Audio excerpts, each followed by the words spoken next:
so this is well over 100 years old. It's hand blown. Now, did you know that the purple glass, why it turns purple? Why is that? Because magnesium was taken out of it in the 1900s. And they put sulfur in it. After that, they don't turn purple no more. Mr. Cecil Wakefield, thank you so much for your thoughtful and interesting gift, which you sent to me recently. My staff and I have many interesting comments on the wood carving, which portrays my typical television stance. Sincerely, John F. Kennedy. Rick opens with avocado trivia about Cinco de Mayo sales, and Corey wonders why he knows that. Rick says, "Because I read," while Chumlee chants, "margaritas and sombreros." Rick tries a Battle of Puebla history lesson, and Chum shuts it down. Party over. No, it's actually an interesting story. The French literally sent their army to Mexico to collect on some debts. Yeah, when are we having this damn party? On Cinco de Mayo. Well, when is Cinco de Mayo? A man arrives with a Claude Monet painting from an estate, allegedly insured for $2.1 million. Rick all but stops breathing and calls his art expert immediately. If real, it could be the show's biggest score. Good, how are you today? Oh, pretty good. Well, it's a Claude Monet painting. Is this the weird chance that your name is Claude Monet, or is this actually the Claude Monet? No, this is the actual guy. Okay, where in the hell did you get this? Rick lectures on Impressionism, eyeing the brushwork like it could be early Monet. The seller produces museum insurance papers and a 1997 Las Vegas Art Museum tag. Everything looks proper, so Rick summons his expert, tension rising. So he started this. He started it. I mean, Impressionism is named after his painting Impression Sunrise. That's why his paintings are worth so much money. The things that made Monet paintings so great, they were a little bit blurry. That's Impressionism. Corey sizes up a 1930s firefighter water cannon that the seller once used to water flowers. It's cast iron, bronze, and brass. Top tech of its day. They haggle from $700 to $600 and close the deal. Corey pleased. What they do is they mount these on top of their fire trucks back in the day. When I bought it, I was thinking, well, I'll just hook it up out in front of my house. I live by a mountain and throw some wildflower seeds on the side of the mountain and hose them down. Chumlee evaluates Volkswagen 25th anniversary silver bars while dreaming of a banana yellow Beetle. At 8 ounces and $20 an ounce, Corey pegs them at $160. The seller wants $400, but gets reality instead. Commemorative of the 25th anniversary of Volkswagen selling vehicles in the U.S. market. I remember you used to dream about having a Beetle. What did you want to like? Really bad. That's all he would talk about. Yeah, I was saving my money to buy one. Pushing for $250 fails as Corey refuses to go over spot, joking his grandpa would shoot him. They settle at $160 with a resigned, better than a poke in the eye. Shiny silver, minimal drama. They would just give out 1 ounce, 2 ounce bars, and Volkswagen decided to jump on the train. At some point in there, they were selling more cars than anybody else in the world. Yeah. I mean, they beat Ford. To have some custom commemorative silver from that time is definitely cool. How much do they weigh? Rick and Chum prep a Cinco de Mayo bash, piñatas debate included, while Rick corrects holiday myths. Chum calls it Mayonnaise Day, and Rick clarifies Mexico's Independence Day is September 16th. Chum says Rick's book sounds miserable. Rick grins that he'd love it. Stuff for the Cinco de Mayo party. Sweet. Be fun. Do you know that mostly in Mexico they don't even celebrate Cinco de Mayo? What? Do you know what Cinco de Mayo was? Was it like mayonnaise? No, it was the Battle of Puebla. Art expert Bret arrives and is dazzled. If authentic, the Monet could hit $5 million. Then he spots issues: flat texture and limited colors. He wants a second opinion, and Rick agrees. Stakes too high to guess. So Bret is coming in to help me figure this out. Oh my gosh, this is the Monet. This is it. All right. Monet's one of the biggies. I mean, when you think of fine art masters, Monet's right up there near the top of the heap. He established probably the most... Chum, Corey, and the old man plot to keep Rick away from the party so he won't lecture all night. Ideas range from a fake history conference to shipping him to Pahrump. Chum claims the margaritas. The old man refuses to share. You're just gonna spit out facts all day. Do you really want to have a history lesson, or do you want to party? I have to agree with you, Chumlee. Rick can be a damn bore. We can just explain to him we don't want him there. We can't just tell him not to show up. That's mean. Second expert Gerard studies crack patterns and texture, noting a 150-year-old work should show age. He finds no cracking and no texture penetrating the canvas. Verdict: in Monet's style, but not by Monet. In the millions of dollars? Specialized in authentication of important masters. Before to look at the name, you look at the technique, because you see rapidly the difference between a Sunday morning painter and a real artist. Asked how certain he is, Gerard says 200%. The paint's too new and the surface too smooth. The seller sighs, planning to hang it at home. Rick admits at least it's pretty. It's in the style of Monet, but it's not absolutely not by the end of Claude Monet. Really? Yeah. How sure are you of this? 200% sure, because there is absolutely not one crack in the paint itself. So it's Rick arrives to a decorated but empty shop, expecting a Cinco de Mayo party. He finds only chips and a fun facts card. Rage simmers as he calls out for the guys. Time to party!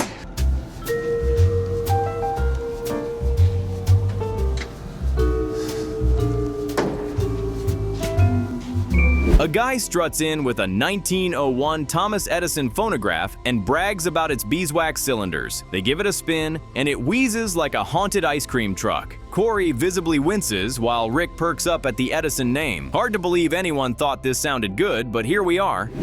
Hey, how's it going? Good, and yourself? What we got here? The 1901 Thomas Edison phonograph. It was built by Thomas Edison and runs beeswax cylinders, and I think that's pretty cool.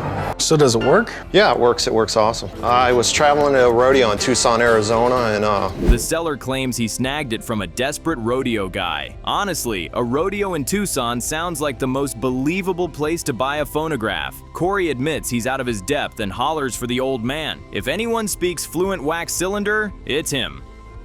This thing work. Runs off of beeswax records. Slides on here like this. Okay.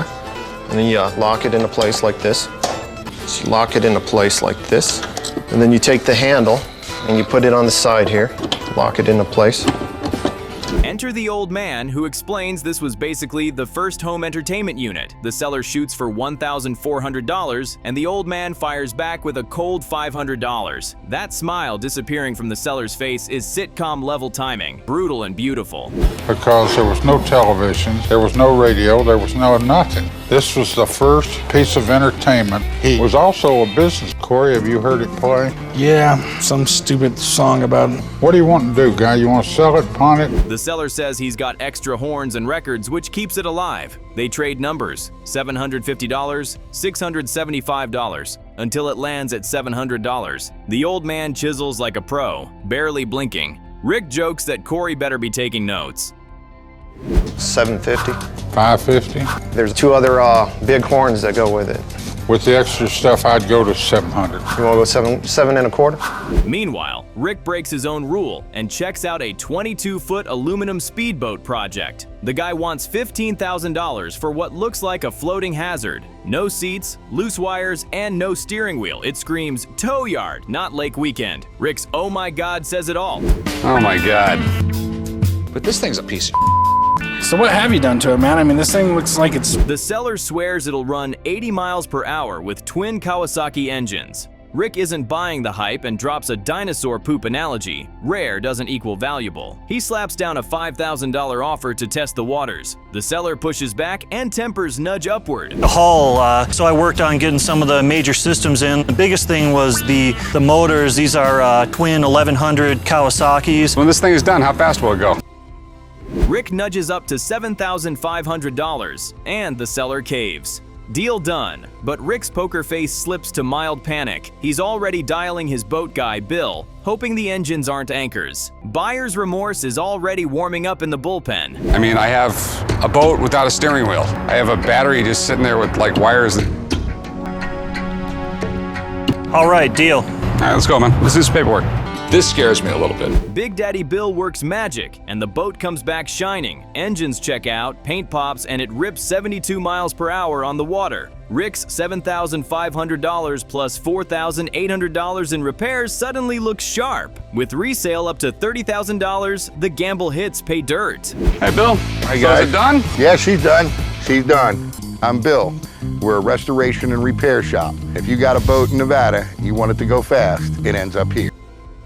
Back at the shop, a guy arrives with gold devil figurines that are more nightmare than novelty. They're 14 karat, painted black, and one sports a dead chicken foot. Rick recoils and asks if touching it comes with a health warning. It's creepy comedy gold. Interested in my line of gold figurines, devil figurines. They're pieces of art. All right, well, they're pieces of something. The artist leans into dark imagery, and Rick wonders why his life choices led here. Hearing there's 5 ounces of gold perks him up, until the $7,500 ask kills the mood. Painting solid gold black is basically vandalism by paint pen. Value just took a bath. Can I get a disease from this thing? This guy is seriously starting to creep me out. So what's the process in making these? Just create creatures organically to the cavity, and then you crack the mold off, and then you have that. Rick passes fast. He suggests making silver versions first because nobody's paying up for black painted gold demons from an unknown. The seller swears Rick will regret it. Sure, right after Beanie Baby's moon again. How much do you want out of something like this? I'd sell it for $7,500. Is that to me? Maybe not, maybe 1,000 less, maybe like 6,000. If I was this guy, I would start off in silver. Next, a man brings an 1800 savings book tied to American Express. Rick and the old man explain it was a promo piggy bank for kids to learn saving. The seller hopes for a win, but Rick pegs it at around $15. The dream evaporates, and so does the seller. Hey, how's it going? Okay. What do we got here? And when you got a couple, $3, $4, $5 worth, you take it down, they'd open you up a savings account. Then a Benny Binion poker card vending machine rolls in, a Vegas relic that sold used decks for 75 cents. The counter shows over 500,000 decks moved, which is wild, but the machine barely functions, and the $500 ask doesn't fly. Rick lets it walk. And anything associated with him, I'm interested in. Hey, what's up? How you doing, man? Oh, pretty good. So this is the Binion's vending machine, huh? Yep, this is it. You can smell the cigarette smoke from it.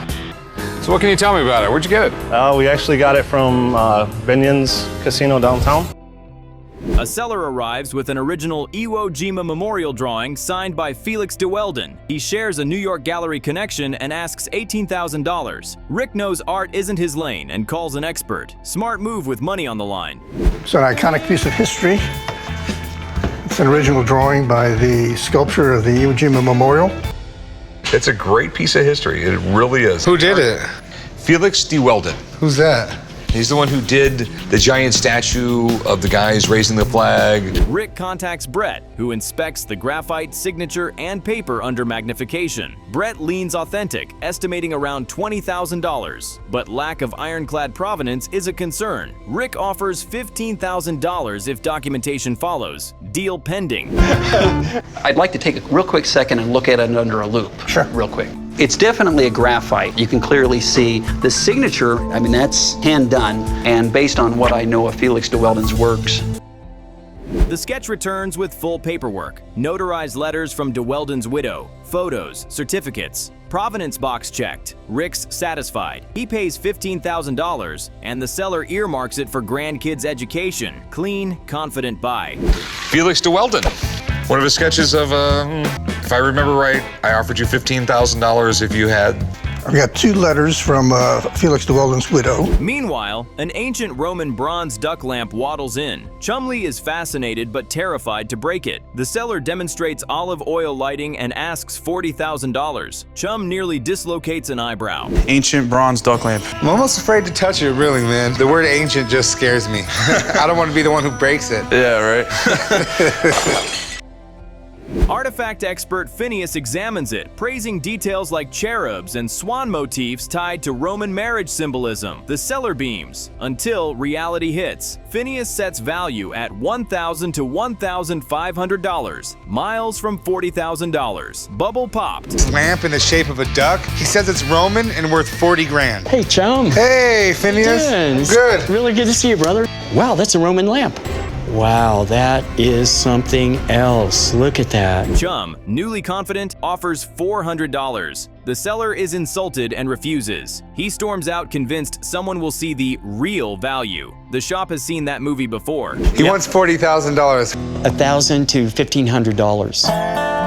Well, that's what I need to know. Okay, but at $40,000, that seemed really steep to me. Rick then meets a woman with a Poison Platinum album signed by Bret Michaels. She paid at a charity auction and wants $5,000. Rick respects the piece but insists on verifying. The seller agrees to the check.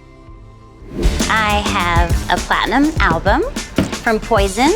And are you a big Poison fan? I'm a huge Poison fan. Okay, that is really neat. Rick personally takes her to see Bret Michaels, and she's stunned. Bret confirms it's authentic and part of a charity run. The relief on her face is priceless. Good to see you, Rick. Good to see you. Doing good, brother? Doing good, man. Good. Bret and I are friends. We've done some charity work together. Hello, how are you doing? This is the platinum record she wanted to sell me. Bret says these usually go for around $5,000 at charity events, sometimes up to $30,000. Rick keeps his cool and offers $2,500. She counters $3,500. He holds firm, and she accepts $2,500. Happy with the experience. Because as a lifelong type 1 diabetic, I do a lot of limited edition. So it's all legit. That is, I can tell you without a doubt, hands down, that's the real deal. Rick donates the plaque back to Bret's charity, earning genuine gratitude. They trade jokes about Rick's stage presence. The seller leaves smiling, proud to help a cause. Feel good twist unlocked. I got to figure out a price with her. I totally understand, but do not let him be hard on you, all right? I'm big on this, all right? I'll tell you what, I'll give you $2,500. Another seller brings a $20 military payment certificate used from the 40s to the 70s. He hopes for $250 to send his son to Boy Scout camp. The note's stained, and Corey looks wary. Condition is king. Military payment certificate, a $20 one, paid to military personnel, keep the American dollar out of 40 to 1972. So how was Vietnam? Corey explains soldiers dislike these since they weren't real currency and collectors want crisp examples. Damage kills value, so Rick offers $100. They meet at $125 and camp is funded. Practical win. This isn't money. This is a coupon that's redeemable for currency. You're in the Army, you're in Vietnam, and they hand you this instead of real money. Rick's furious. Someone's raiding his change jar, and he's sure it's Corey. Corey fires back that he's been blamed his whole life, while Chumlee grunts oink oink and calls it a piggy bank. Rick snaps it's a jar, and the old man deadpans it's a piggy bank that just doesn't look like one. It's a piggy bank, Rick. I mean, if you drew a snout on that, it kind of looked like a pig.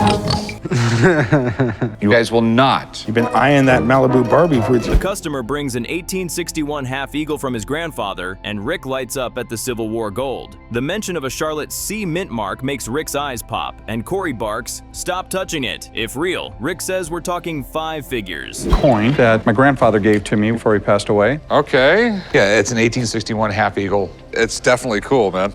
It was finally that period we were getting away from all these foreign coins. Believe it or not, up through the 1860s. Rick drops a quick history lesson. Charlotte minted gold coins that often got melted overseas, so survivors are scarce. He warns the Half Eagle is heavily counterfeited but can't hide his excitement. Mike, the coin expert, gets the call. Cue suspense. Oh, this is cool. You know why they call it a Half Eagle? No, I don't. Okay, well, it's a $5 gold piece, and our standard gold coin was the Eagle. That's what everyone called it, and that was a $10 gold piece. Oh, okay. Another seller shows antique whiskey bottles. One cobalt blue, another a purple decanter, both hand-blown. Rick IDs Casper's Whiskey. The post-Civil War mail order Sears of Whiskey. Blue glass is rare, making these catnip for bottle collectors. Good. Got some bottles for you. All right, sweet, but nothing in them. Carolina people. They came out right after the Civil War. I'm pretty sure they were around for like 20, 30 years. She wants $500 for one, but a chip drops Rick's offer to $250 as she claims it's mold damage. They volley $325 to $300 and settle at $300. She vows to buy more bottles, and Rick smirks that of course she will. It's well over 100 years old. It's hand blown. Now, did you know that the purple glass, why it turned purple? Why is that? Because magnesium was taken out of it in the 1900s, and they put sulfur in it. After that, they don't turn purple no more. Rick's still fuming about the missing change while Chumlee claims he's just transferring money from Rick's soda machines. Rick says that's not how anything works, and Chum calls it a win-win. He drinks now, Rick gets change later. Rick bans him from the jar. Chum offers to pour a soda anyway. Nothing? You're stealing my change. I'm not. I just took some change out to get a soda from the soda machine. Mike arrives and verifies it's a Charlotte Half Eagle, far scarcer than Philadelphia's Run. Under magnification, the C shows no tampering, authentic, and in this condition, Mike values it around $15,000. Called in my coin guy Mike to take a closer look, just to make sure it's not a counterfeit. 1861 Charlotte. That's a rare one.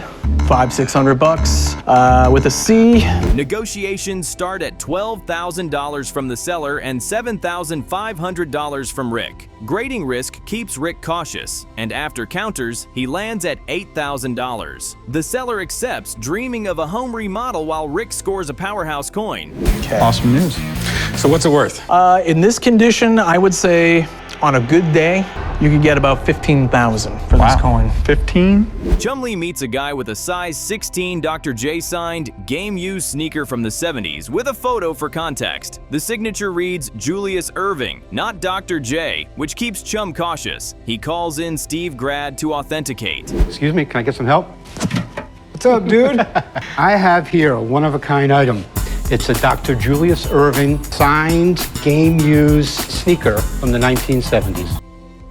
The seller swears it's legit despite no paperwork, and Chum says game worn is thousands while a dud is lunch money. Meanwhile, Corey admits to taking 65 cents and leaving an IOU, enraging Rick. The old man jokes Rick should be proud there's a note. Coming out of high school, he wasn't even recruited. I mean, he just literally enrolled at UMass and just started dominating. And that was unheard of. So I would love to get this shoe, if it's legit. Family sitcom mode. Rick rants, Corey defends, and the old man says he'd raid the jar too, with no IOU. Corey asks if the jar is fair game, and Rick just groans. Pawn shop anarchy officially achieved. Rick, I got a business to run here. I ain't worried about your damn piggy bank. I've collected change like this for years, and now every time I go to put change in it, there's less change in it. I'm not your piggy bank keeper, son. Steve Grad arrives, praising Dr. J's legacy and analyzing ink flow and letter forms. He confirms the autograph is real, but won't certify the shoe as game used. Value lands around $400 to $500, and Chum thanks him, a bit deflated. Now Steve's here to take a look.